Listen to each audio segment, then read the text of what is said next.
السلام علیکم ورحمۃ اللہ وبرکاتہ۔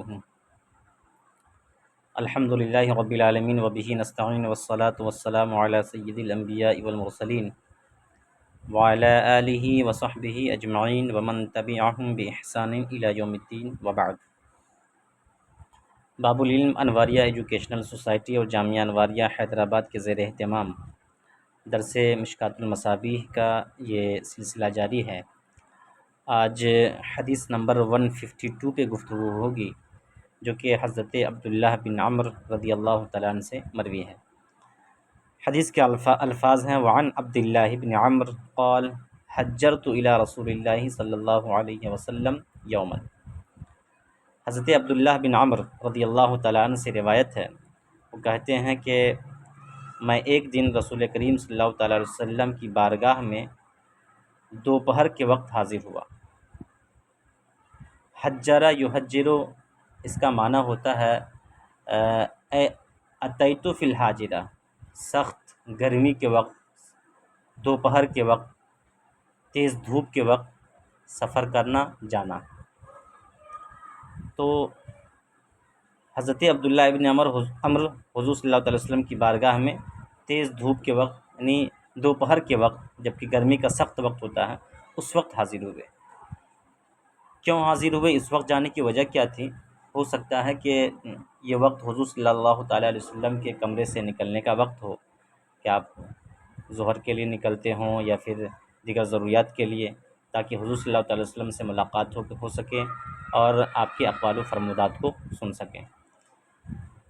دوسری وجہ یہ بھی سمجھ میں آتی ہے کہ اس سے یہ بات جو سمجھ میں آتی ہے وہ یہ کہ طلب علم کے لیے اور کسب فیض کے لیے انسان کو محنتیں اور مشقتیں برداشت کرنی چاہیے، اور اس کے لیے جہاں تک ہو سکے تگ و دو کرنی چاہیے۔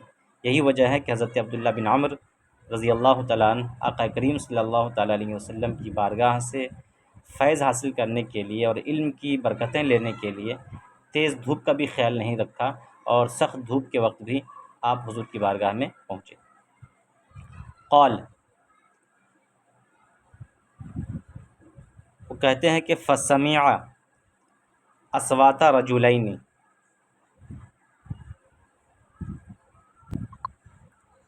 اختلافا فی آیۃ، تو نبی کریم صلی اللہ تعالیٰ علیہ وسلم نے دو شخص کی آوازیں سنی، اختلافا فی آیۃ، جو کسی آیت کے معاملے میں، کسی آیت کے بارے میں آپس میں جھگڑ رہے تھے، بحث و مباحثہ کر رہے تھے۔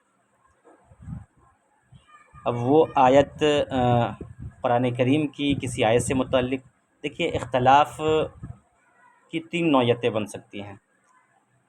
پہلی نوعیت تو یہ ہے کہ کوئی آیت قرآن کریم کا حصہ ہے یا نہیں ہے، اس بارے میں اختلاف کر رہے ہوں۔ دوسری نوعیت یہ بنتی ہے اختلاف کی کہ اپنی رائے کے مطابق قرآن کریم کی تفسیر و توضیح کرنا، اس معاملے میں بھی اختلاف ہو سکتا ہے۔ اور تیسرا اختلاف یہ ہے کہ قرآنی احکام و استنباط، یعنی قرآن کریم سے کسی مسئلے کا استنباط کرنے میں اختلاف کرنا۔ تو اختلاف کی 3 نوعیتیں بنتی ہیں۔ پہلی جو 2 نوعیت ہے، یعنی قرآن کریم کی کسی آیت کے ہونے اور نہ ہونے کے بارے میں اختلاف کرنا، یا یہ کہ قرآن کریم کو اپنی رائے کے مطابق تفسیر و توضیح کرنا، یہ دونوں گمراہیت ہیں، بلکہ حد کفر تک لے جانے والی ہیں۔ جو تیسری نوعیت ہے اختلاف کی، کہ قرآن کریم کی کسی آیت سے احکام استنباط کرنے کے سلسلے میں اختلاف کرنا، تو اس کی اجازت ہے، اور بلکہ یہ چیز باعث اجر و ثواب بھی ہے۔ ایک ضعیف حدیث میں ہے، نبی کریم صلی اللہ علیہ وسلم نے فرمایا، اختلاف و امتی رحمت، میری امت کا اختلاف رحمت ہے۔ تو قرآن کریم یا احادیث طیبہ سے احکام کے استنباط کرنے میں آپس میں علماء کے اختلاف ہو سکتا ہے، اور یہ اختلاف گناہ کا موجب نہیں ہوتا ہے، بلکہ اس طرح کے اختلاف کرنے والے کو ثواب ہی ملتا ہے، اگر وہ صواب پر ہوں، یعنی درست موقف پر ہوں، تو انہیں 2 اجر ملتا ہے، اور اگر غلط موقف پر بھی ہوں پھر بھی انہیں اس کے اجتہاد کی برکت کی وجہ سے انہیں 1 اجر سے نوازا جاتا ہے۔ فسمع اسوا تو رجلین اختلافا فی آیت، تو وہ دونوں شخص کسی آیت کے معاملے میں، کسی آیت کے سلسلے میں آپس میں کیا کر رہے تھے، تو نبی کریم صلی اللہ تعالیٰ علیہ وسلم نے دونوں شخص کی آوازیں سنی جو کسی آیت کے سلسلے میں جھگڑ رہے تھے۔ اب یہ اختلاف کس نوعیت کی تھی؟ تو پہلی جو دو نوعیت ہے اس سلسلے میں اختلاف رہا ہوگا، کیونکہ آخری نوعیت کے بارے میں اگر اختلاف ہوتا تو اس پہ حضور صلی اللہ علیہ وسلم غصہ نہیں ہوتے، جیسا کہ آگے کی روایت آ رہی ہے۔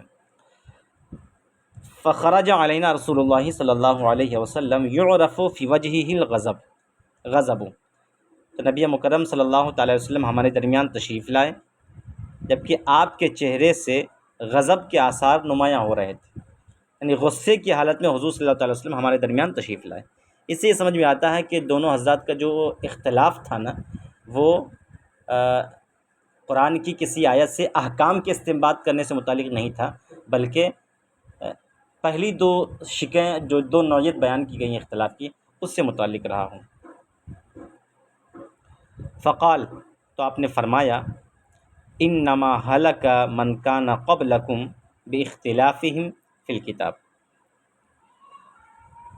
تم سے پہلے لوگ کتاب میں اختلاف کرنے کے سبب ہلاک ہو گئے، جیسے یہود و نصارہ، انہوں نے اپنی اپنی کتابوں میں جو اللہ کی طرف سے نازل ہوئی تھی، تورات و انجیل میں، آپس میں اختلاف کر بیٹھے، اپنی رائے اور اپنی منمانی سی تفسیر و توضیح کر بیٹھے، اور اسی کے ساتھ ساتھ جو ہے آپس میں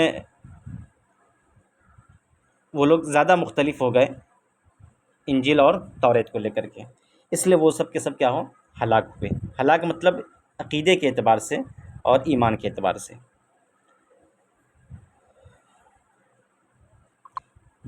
اس حدیث کی روایت امام مسلم نے کی ہے۔ حدیث نمبر 153، وعن سعد بن ابی وقاص رضی اللہ تعالیٰ عنہ قال قال رسول اللہ صلی اللہ علیہ وسلم ان اعظم المسلمین فی المسلمین جرما من سأل عن شیء لم يحرم علی الناس فحرم من اجل مسألته۔ حضرت سعد بن ابی وقاص رضی اللہ تعالیٰ عنہ کی سے روایت ہے، وہ کہتے ہیں کہ اللہ کے رسول صلی اللہ تعالیٰ وسلم نے ارشاد فرمایا کہ مسلمانوں میں سب سے بڑا مجرم وہ ہے، یعنی سب سے بڑا مجرم شخص وہ ہے، مسلمانوں سے متعلق مسلمانوں کے میں سب سے بڑا مجرم وہ ہے، من سأل عن شیء، جس نے کسی ایسی چیز کے متعلق سوال کیا، اپنے نبی سے ایسی چیز کے متعلق سوال کیا، لم یحرم علی الناس، جو لوگوں پر حرام نہیں تھی، فحرم من اجل مسألته، تو اس کے پوچھنے کی وجہ سے وہ چیز کیا ہو گئی، حرام کر دی گئی۔ اس حدیث کی روایت حضرت سعد بن ابی وقاص نے کی ہے، اور سعد بن ابی وقاص آپ عشرہ مبشرہ میں سے ہیں، جن کو نبی مکرم صلی اللہ تعالیٰ علیہ وسلم نے دنیاوی زندگی ہی میں جنتی ہونے کی بشارت دی تھی۔ آپ کی کنیت ابو اسحاق ہے، اور ابو وقاص مالک بن وہیب الزہری القرشی، یہ آپ کا اسم مبارک ہے۔ آپ قدیم الاسلام ہے، شروع میں آپ نے اسلام کو قبول کیا تھا، اس وقت آپ کی عمر تقریباً 17 سال کی تھی۔ وہ کہتے ہیں کہ میں ثالث الاسلام ہوں، یعنی میں وہ تیسرا شخص ہوں جو ایمان کی سعادت سے مشرف ہوا۔ اور اسی کے ساتھ ان کے حوالے سے یہ بھی آتا ہے کہ اللہ کے راستے میں سب سے پہلے وہ شخص ہیں جنہوں نے اللہ کی راہ میں سب سے پہلے تیر کھائی ہیں، اور نبی مکرم صلی اللہ تعالیٰ وسلم کے ساتھ تمام غزوات میں شریک بھی ہوئے۔ آپ مستجاب الدعوات تھے، یہاں تک کہ لوگ آپ کی بد دعا سے پرہیز کیا کرتے تھے، ڈرا کرتے تھے، اور آپ سے دعا کے لیے درخواست بھی کیا کرتے تھے۔ آقا کریم صلی اللہ تعالیٰ علیہ وسلم نے ان سے ایک موقع پر فرمایا، اللہم سدد سہمہ واجب دعوتہ، تو اللہ کے نبی صلی اللہ تعالیٰ وسلم کی یہ دعا قبول ہوئی، اور پھر اس کے بعد سے آپ کا کوئی تیر جو ہے خطا نہیں کرتا، اور آپ کی دعا کبھی رد نہیں ہوتی۔ نبی مکرم صلی اللہ تعالیٰ علیہ وسلم نے اپنی زندگی میں صرف 2 شخص کے لیے ایک جملہ فرمایا، فداک ابی و امی، میرے ماں باپ تم پر قربان ہوں۔ وہ 2 شخص میں سے پہلے حضرت سعد بن ابی وقاص ہیں، اور دوسرے حضرت زبیر ہیں۔ ان دو حضرات کو یہ سعادت ملی کہ جن کے بارے میں خود نبی نے یہ جملہ کہا ہو، فدا کا ابی و امی، اس کے علاوہ کسی صحابی کو یہ سعادت نہیں ملی۔ آپ کا انتقال مقام عقیق میں ہوا ہے، جو کہ مدینہ المنورہ کے قریب ہے۔ پھر آپ کے انتقال کے بعد آپ کو مدینہ لایا گیا، اور آپ کی نماز جنازہ مروان بن حکم نے پڑھائی۔ ان دنوں وہ مدینہ کے والی ہوا کرتے تھے، اور آپ کو جنت البقیع میں دفن کیا گیا۔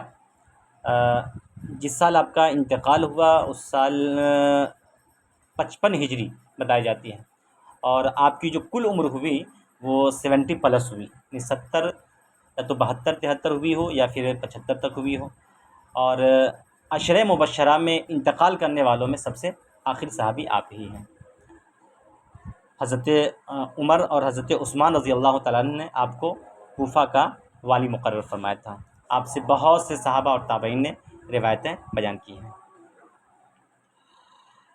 تو حضرت سعد بن ابی وقاص کہتے ہیں کہ اللہ کے رسول صلی اللہ علیہ وسلم نے کیا فرمایا کہ مسلمانوں میں سب سے بڑا مجرم وہ ہے جو کسی ایسی چیز کے متعلق سوال کرے جو لوگوں پر حرام نہیں تھی، لیکن اس کے پوچھنے کی وجہ سے وہ کیا ہو جائے، لوگوں پر حرام ہو جائے۔ اس سے یہ سمجھ میں آتا ہے کہ بلا وجہ کسی مسئلے کے بارے میں نہیں پوچھنا چاہیے جب تک کہ اس مسئلے کے جاننے کی ضرورت نہ ہو۔ بغیر ضرورت کے سوال کرنا اس سے منع کیا گیا۔ ہاں اگر ضرورت ہو، مسئلے کی جانکاری چاہیے، اور یہ سمجھ جائے کہ اس کی ضرورت ہو معاشرے اور سوسائٹی اور سماج میں، پھر بلا شبہ ایسے سوالات کرنے چاہیے۔ یہاں پر جو منع کیا گیا ہے نا، وہ غیر ضروری سوالوں سے منع کیا گیا ہے۔ سوال کرنے کی تاکید بھی قرآن کریم کے اندر آئی ہے، فاسألوا اہل الذکر ان کنتم لا تعلمون، اگر تم نہیں جانتے ہو تو جانکار لوگوں سے پوچھا کرو۔ تو جب تک جانکاری کا تعلق اور سوال کا تعلق ضروریات سے ہوگا اور ضروری سوالات ہوں گے تب اس کا ہونا جائز اور مباح ہوگا، اور اگر غیر ضروری سوالات ہوں گے تو اس سے بچنے کی تاکیدی حکم دیا گیا ہے، اور اس سے بچا جائے۔ یہی وجہ کہ آپ دیکھ لیں سورہ بقرہ میں جو تفصیل کے ساتھ واقعہ بیان کیا گیا ہے گائے کا، اس میں جب کہا گیا تھا کہ گائے کی قربانی کرو، گائے کو ذبح کرو، تو کامن سی گائے کوئی بھی اگر گائے ذبح کر دی جاتی تو اس کا مقصد اور مراد پوری ہو جاتی، لیکن ان کے استفسارات نے جو ہے انہیں مزید الجھنوں کا شکار بنا دیا۔ کس کلر کی گائے ہو، کس نوعیت کی گائے ہو، ہے نا، کتنے عمر کی ہو، تو پھر وہ الجھتے چلے گئے۔ اس کو آپ اس طور پہ دیکھیں کہ ایک موقع پر کسی صحابی نے حضور صلی اللہ علیہ وسلم سے سوال کیا، بلکہ حضور نے فرمایا کہ تم پر حج فرض ہے، ٹھیک ہے؟ تو ایک صحابی نے پوچھا کہ کیا حضور ہر سال حج فرض ہے؟ تو حضور فرماتے ہیں کہ اگر میں ہاں کہہ دیتا تو ہر سال حج فرض ہو جاتا۔ تو یہ ہیں اس طرح کے مضر سوالات جس سے بچنے کا حکم دیا گیا ہے۔ اسی سے یہ بھی سمجھ میں آتا ہے کہ اصل جو اشیاء میں ہے وہ اباحت ہے، اشیاء کے اشر وہ مباح ہونا ہے، اور شریعت جس مسئلے میں خاموش ہے سمجھ جائے کہ وہ چیز کیا ہے، حلال ہے۔ حرام وہی چیزیں ہو سکتی ہیں جس سے شریعت نے منع کیا ہے۔ اب آج کے زمانے میں بہت سے لوگ جو بلا وجہ اعتراضات اور سوالات کا انبار لگانا شروع کر دیتے ہیں کہ فلاں یہ عمل کر رہا ہے تو اس کا ثبوت کہاں ہے۔ اب جیسے کہ بعض نوافل اور بعض ذکر و اذکار کے حوالے سے، بعض وظائف کے حوالے سے جو لوگ سوال کرتے رہتے ہیں کہ اس کا ثبوت کس حدیث سے ہے، کیونکہ اشیاء میں اصل کیا ہے، اباحت ہے۔ تو جب اباحت ہے تو وہ چیز اصلا مباح ہے، جائز ہے۔ ہاں اگر حرام ہے تو اس کی حرمت کی آپ دلیل دیجیے نا۔ مان لیجیے کوئی وظیفہ کر رہا ہے یا پھر کوئی ذکر و اذکار نئی طریقے سے کر رہا ہے جس کا حدیث میں کوئی ثبوت نہیں ہے، پھر آپ اس کو حرام اور جو ہے مکروہ تحریمی وغیرہ کا حکم نہیں لگا سکتے۔ ہاں اگر حرام ہوتا تو پھر حدیث میں اس کی صراحت ہوتی ہے۔ اشیاء میں اصل کیا ہے، اباحت ہے، تو جو چیز مباح ہے اس کو انسان کر سکتا ہے۔ متفقن علیہ، اس حدیث کی روایت امام بخاری امام مسلم نے کی۔ وعن ابی ہریرہ رضی اللہ تعالیٰ عنہ قال قال رسول اللہ صلی اللہ علیہ وسلم یکون فی آخر الزمان دجالون کذابون یأتونک من الاحادیث۔ حضرت ابو ہریرہ رضی اللہ تعالیٰ عنہ بیان کرتے ہیں کہ اللہ کے رسول صلی اللہ تعالیٰ علیہ وسلم نے ارشاد فرمایا، آخری زمانے میں دجال اور کذاب ہوں گے۔ دجال یہ دجل سے مشتق ہے، اور دجل کا معنی ہی ہوتا ہے فریب دینا، دھوکہ دینا۔ دجال یعنی بڑا فریبی، بڑا مکار، بڑا دھوکہ باز۔ یہ جو ہے آخری زمانے میں نکلے گا دجال، اور جس کا فتنہ انتہائی خطرناک اور سب سے زبردست فتنہ ہوگا۔ اس سے پہلے چھوٹے چھوٹے دجال نکلیں گے، تو دجال کا فتنہ بہت بڑا فتنہ ہے۔ اور حدیث پاک میں آیا ہے کہ جو بندہ اس فتنے سے محفوظ رہنا چاہے تو ہر جمعہ کو وہ سورہ کہف کی تلاوت ضرور کرے۔ سورہ کہف کی تلاوت کرنے والا فتنہ دجال سے محفوظ و مامون رہے گا۔ اللہ تعالی ہم سب کو بچائے۔ تو آخری زمانے میں دجال اور کذاب ہوں گے۔ اس سے پتہ چلتا ہے کہ دجال کئی ہوں گے، چھوٹے چھوٹے دجال بھی ہوں گے، بڑے دجال بھی ہوں گے۔ سب سے بڑا دجال جو ہوگا، جس کی پیشانی پہ کاف فا را لکھا ہوگا، یہ زیادہ خطرناک ہوگا۔ چھوٹے چھوٹے دجال سے بھی بچنے کا حکم ہے۔ یأتونکم من الاحادیث، وہ تمہارے پاس، یہ دجال و کذاب تمہارے پاس ایسی احادیث لائیں گے، بما لم تسمعوا، جسے نہ بما لم تسمعوا انتم ولا آباؤکم، ایسی احادیث لائیں گے جنہیں نہ تم نے سنا ہوگا اور نہ ہی تمہارے آباء و اجداد نے۔ فإیاکم وإیاہم، تو اپنے آپ کو ان سے بچاؤ اور ان کو اپنے آپ سے دور رکھو۔ یعنی ایسے دجال اور کذاب کو اپنے قریب پھٹکنے نہ دو۔ کیوں پھٹکنے نہ دو؟ لا یضلونکم ولا یفتنونکم، کہیں ایسا نہ ہو کہ وہ تمہیں گمراہ کر دیں اور تمہیں آزمائش اور فتنے میں ڈال دیں۔ اس سے سمجھ میں آتا ہے کہ ایک گروہ ایسا بھی ہوگا جو حدیثوں کو گڑھے گا اور نبی مکرم صلی اللہ تعالی وسلم کی جانب ایسی باتوں کی نسبت کرے گا جسے آپ نے نہیں فرمائی، یعنی موضوع احادیث۔ اور ایک زمانہ ایسا بھی آیا کہ لوگ موضوع احادیث کی طرف بہت زیادہ بڑھے، اور ہزاروں روایتیں ایسی لائی گئیں جو واقعتاً موضوع تھی اور جن کا نبی مکرم صلی اللہ علیہ وسلم کی زبان مبارک اور آپ کے قول و فعل سے کہیں بھی ثابت نہیں تھا۔ تو یہ حدیث موضوع کا گڑھنا انتہائی سخت جرم ہے، اور ایسے لوگ قابل گرفت ہیں، نہایت سخت قابل گرفت ہوں گے۔ حضرت امیر معاویہ رضی اللہ عنہ کے بارے میں آتا ہے کہ آپ نے اپنے زمانے میں یہ اعلان کر دیا تھا کہ ہم وہی حدیث قبول کریں گے جو زمانے فاروقی میں شائع ہو چکی ہیں، چونکہ اس زمانے میں بہت سی احادیثیں بھی گڑھی گئی تھیں، اور کچھ ایسی احادیث جو حضرت مولا کائنات کی جو ہے مذمت میں تھی، تو کچھ جو ہے ان کی فضیلت میں، کچھ ہی تو اس طرح کی چیزیں ہو رہی تھیں۔ اس لیے انہوں نے کہا تھا کہ جو زمانے فاروقی میں جو حدیثیں شائع ہو چکی ہیں، ہم صرف انہی احادیث پر عمل کریں گے۔ اس سے یہ بھی معلوم ہوا کہ جو بد مذہب ہیں اور جن لوگوں سے دین و ایمان کے خطرہ کا اندیشہ ہے، تو ایسے لوگوں سے دور رہنا چاہیے، بچنا چاہیے۔ ہاں، اگر کوئی داعی ہے اور جس کو اپنے ایمان و عقیدے کے اوپر یقین ہے، جو راسخ العقیدہ ہے اور داعی ہے، تو اس کی ذمہ داری ہے کہ ایسے لوگوں کے ساتھ بیٹھے بھی، بات چیت بھی کرے، اور ان کے ذہن و دماغ سے اسلام، مسلم اور دین کے حوالے سے جو شکوک و شبہات ہیں وہ دور کرنے کی کوشش کریں۔ تو داعی اس سے مستثنیٰ ہے، عام لوگوں کو بچنے کا حکم دیا جائے گا۔ رواہ مسلم، اس حدیث کی روایت امام مسلم نے کی۔ وعنہ قال، عنہ ضمیر کا مرجع حضرت ابو ہریرہ رضی اللہ تعالیٰ عنہ کی طرف ہے۔ حضرت ابو ہریرہ کہتے ہیں کہ اللہ کے رسول صلی اللہ تعالی وسلم، بلکہ حضرت ابو ہریرہ ہی کا یہ قول ہے، کہتے ہیں کہ کان اہل الکتاب یقرؤون التوراۃ بالعبرانیہ، اہل کتاب توریت کو عبرانی زبان میں قرأت کرتے تھے، پڑھتے تھے۔ وَيُفَسِّرُونَهَا بِالْعَرَبِيَّةِ لِأَهْلِ الْإِسْلَامِ، اور مسلمانوں کے لیے اس کی تفسیر عربی زبان میں کرتے تھے۔ یعنی عبرانی زبان میں توریت کو پڑھتے تھے، جو کہ اس کی اپنی زبان ہے، اور عربی میں اس کی تفسیر و توضیح کیا کرتے تھے، اس کی میننگ بتایا کرتے تھے۔ فقال رسول اللہ صلی اللہ علیہ وسلم، تو نبی مکرم صلی اللہ تعالی وسلم نے ارشاد فرمایا، لا تصدقوا اہل الکتاب ولا تکذبوہم، اہل کتاب کی نہ تصدیق کرو اور نہ تکذیب کرو۔ ایسا نہ ہو کہ اس کے پوری کی پوری باتوں کو رد کر ڈالو، کیونکہ توریت ظاہر سی بات ہے کہ قرآن سے پہلے اللہ کی کتاب رہی ہے اور منزل من السماء ہے یہ، اور آج مطلب یہ کہ توریت بھی جو ہے اللہ کی طرف سے نازل ہوئی ہے، اور انجیل بھی، زبور بھی۔ تو اہل کتاب جب تمہارے درمیان توریت کی تلاوت کریں تو ان کی نہ کل بات کی تصدیق کیا کرو اور نہ ہی کل بات کی تکذیب کیا کرو۔ تصدیق کل بات کی کیوں نہ کیا کرو؟ اس کی وجہ یہ ہے کہ ان لوگوں نے اپنی کتابوں کے اندر توریت کے اندر الحاقات کر دیے ہیں، حذف و اضافہ کر دیا ہے، کمی بیشی کر دی ہے، اس لیے تصدیق نہ کرو، کہیں ایسا نہ ہو کہ ان الحاقات کی تم بھی تصدیق کرنے لگو اور گمراہیت کے شکار ہو جاؤ۔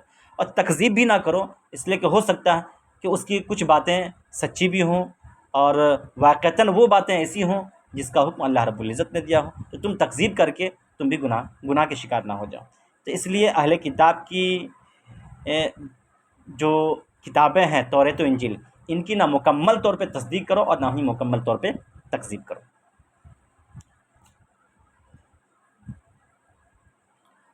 وقولو، اور یہ کہو، آمنا باللہ وما انزل الینا، ہم ایمان لائے اللہ پر اور ان احکامات پر جو ہماری طرف نازل کیے گئے۔ اس کے بعد جو آیت ہے، وما انزل الی ابراہیم و اسماعیل و اسحاق و یعقوب والاسباط وما اوتی موسیٰ و عیسیٰ، یعنی جو ان انبیاء کرام کو جو کتابیں دی گئیں، ٹھیک ہے، اور جو احکامات دیے گئے، ہم سب پر ایمان لائے۔ اور موسیٰ عیسیٰ کو جو کتابیں دی گئی وہ کیا کتابیں تھیں؟ توریت اور انجیل۔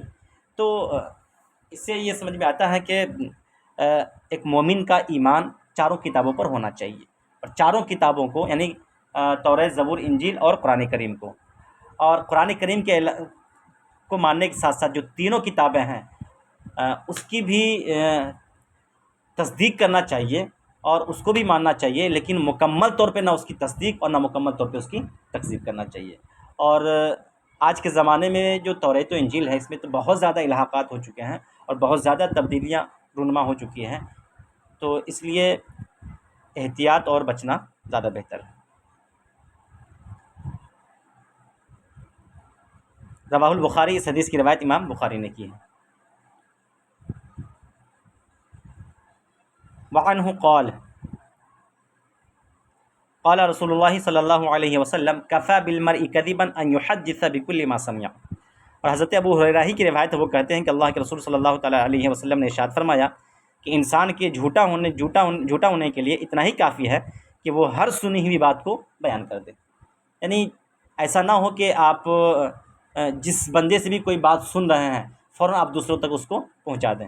ہو سکتا ہے کہ وہ بندہ جس بندے نے سنا ہے وہ اس میں قطر و بیونت سے کام لے رہا ہو، یا کچھ اضافہ کر دیا ہو، کچھ الحاق کر دیا ہو، تو ہر سنی ہوئی باتوں کی کو پھیلانا اور دوسروں تک پہنچانا یہ انسان کے جھوٹا ہونے کے لیے کافی ہے۔